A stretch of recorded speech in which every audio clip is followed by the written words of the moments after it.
Unfortunately, its true purpose is something much more entertainers and celebrities, by virtually every metric imaginable, this planet is in very good health.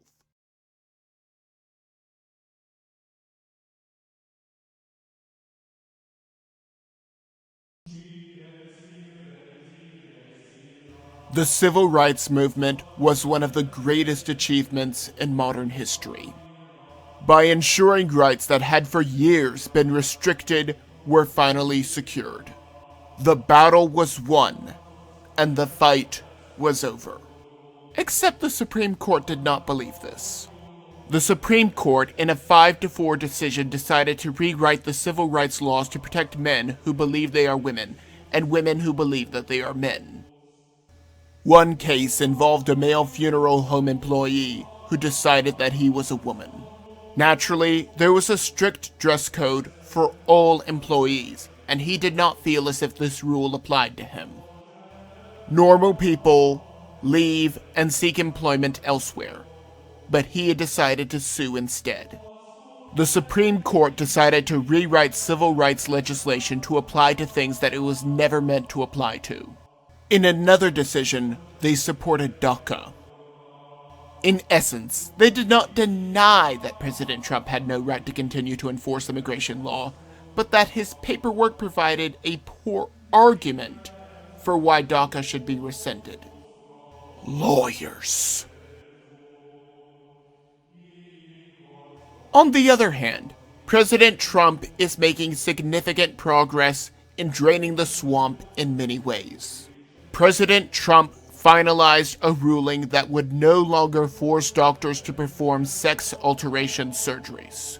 I cannot, for the life of me, understand why any doctor should be forced to perform any surgery that had nothing to do with saving a life.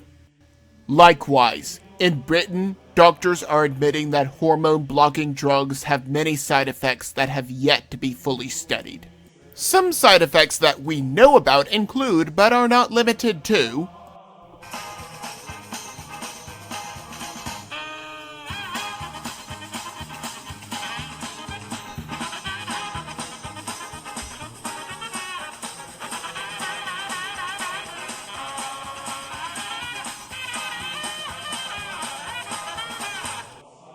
all of this based on the feelings of teenagers that, statistically speaking, are more likely to change their minds and become normal adults. Furthermore, there is no evidence whatsoever that this is reversible, and even the National Institute of Health agrees. Even better, faith-based adoption agencies do not have to adopt children to same-sex couples. Yes, it is good that a child goes into a home, but it is more important that they go into a safe home. President Trump also issued a federal ruling that Obamacare will not cover abortion. Our president is slowly draining the swamp and saving lives of people caught in the crosshairs of political correctness.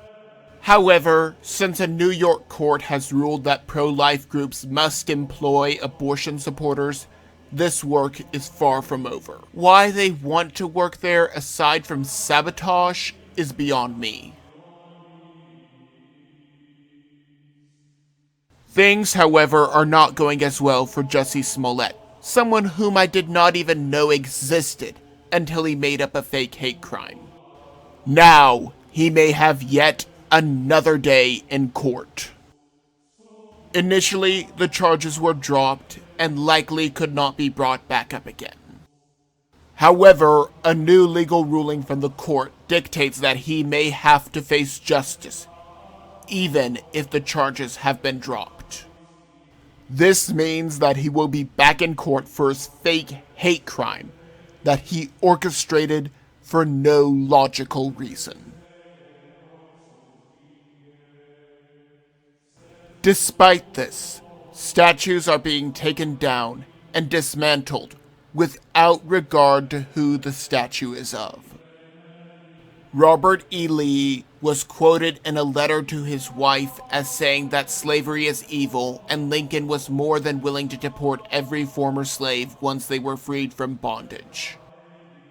However, these two facts are not often reported in public school textbooks or by BLM. For example, a statue of Matthew Baldwin in Philadelphia, Pennsylvania has been horribly defaced. For those of you who do not know, he founded a school for blacks and was an early abolitionist. It makes sense that this statue would be defaced by rioters. They are more than willing to burn down black-owned businesses. In Canton, Mississippi, there is a monument to all of the black soldiers that lost their lives in the Civil War. I do not know if there are any calls to take it down. However, I would not be surprised if there were, because it memorializes Uncle Tom's.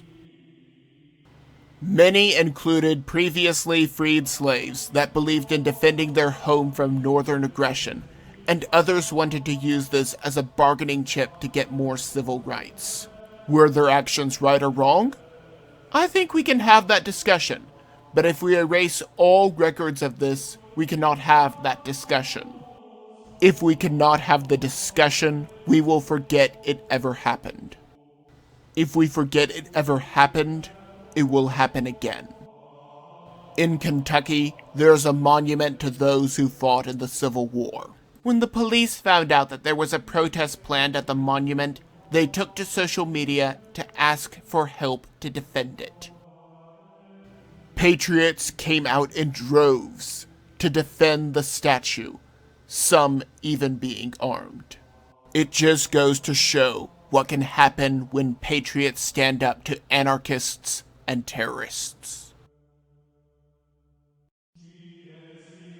History is being erased from the textbooks, but we are seeing the next generation fall apart already. The Boy Scouts of America should not even be called Boy Scouts anymore, at least since they started letting in girls who just decided that they are boys. Despite the fact that the oath specifically has them declare their duty to God and His Despite the fact that the oath specifically has them declare their duty to God, and this is against His eternal law. However, I digress because this particular topic has been discussed ad nauseum. Now the organization will require a diversity and inclusion patch to advance to the Eagle Scout rank. It is yet unclear exactly what the patch would entail, but involves working with other communities. Is it any wonder that the organization is going bankrupt? Political correctness is a poison, and social media is spreading it. The Department of Justice is asking legislators to roll back protections of social media companies. Now the difference between platforms and publishers has been discussed ad nauseum, and so I will not go into that in detail at the present. Simply put, if these platforms continue to act as publishers by censoring content, they will be treated as publishers and held legally responsible for anything and everything that is posted to their sites. However, if they no longer censor, they will not be held responsible. Senator Hawley of Missouri has introduced a bill that demands that the tech companies update their terms of service or face a fine. This comes after Google tried to demonetize a conservative outlet if they did not remove their comments section.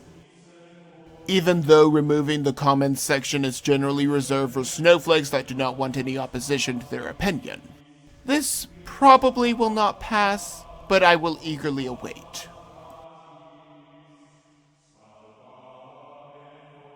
There are very real crimes that are being committed every day, and by only being concerned with imaginary crimes, we are not talking about the real ones.